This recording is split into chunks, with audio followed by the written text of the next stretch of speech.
भगवान जगन्नाथ जी की पौराणिक कथा और कहानी। जगन्नाथ जी, जिनका अर्थ ही है जगत के नाथ, वे स्वयं भगवान विष्णु के स्वरूप हैं, जिनकी आराधना विशेष रूप से उड़ीसा के पुरी धाम में की जाती है।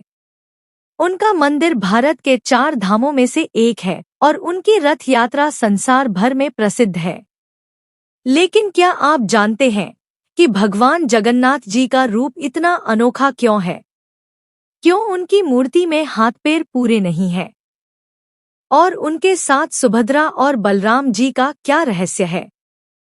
प्राचीन कथा की शुरुआत। बहुत समय पहले सतयुग में एक महान भक्त राजा हुआ करते थे, राजा इंद्रद्युम्न, जो भगवान विष्णु के अनन्य उपासक थे।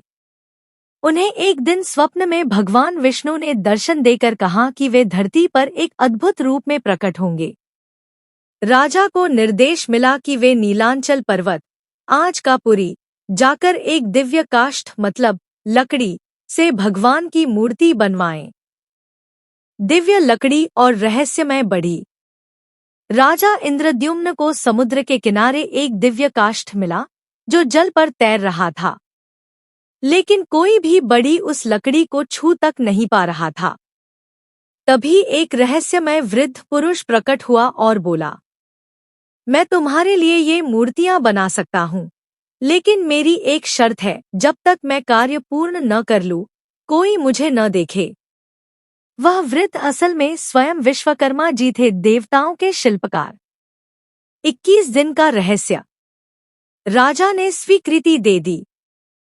बड़ी ने अपने आप को एक कमरे में बंद कर लिया और मूर्ति निर्माण शुरू किया। दिन बीतते गए, लेकिन कोई आवाज नहीं आई। 15वें दिन रानी गुदार्किनी की चिंता बढ़ गई।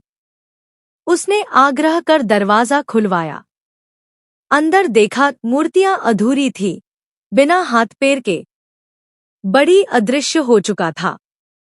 राजा दुखी हो गया, परंतु उसी क्षण आकाशवाणी हुई, हे राजन, यही मेरा दिव्य स्वरूप है, अधूरा लेकिन संपूर्ण।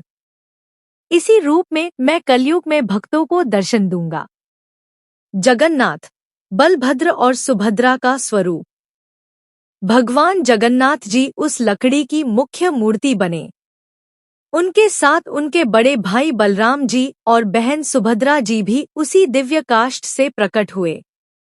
तीनों की मूर्तियां बिना पूरी भुजाओं के हैं, लेकिन उनके चेहरे अत्यंत भावनात्मक हैं, मानो साक्षात भक्तों की ओर निहारते हों।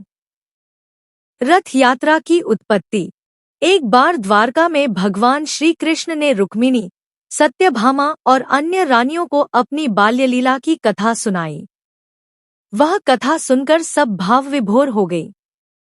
उसी समय नारद मुनि ने सुझाव दिया, हे प्रभु, एक दिन ऐसा आए जब आप अपने भाई और बहन के साथ पूरे संसार को अपने बाल रूप में दर्शन दें। उसी संकल्प से जुड़ी है जगन्नाथ जी की रथ यात्रा। आज भी हर वर्ष आषाढ़ शुक्ल पक्ष की द्वितीया को पुरी में विशाल रथ यात्रा होती है, जहां भगवान बलराम, सुभद्रा और जगन्नाथ जी अपने अपने रथों में विराज कर भक्तों को दर्शन देने निकलते हैं।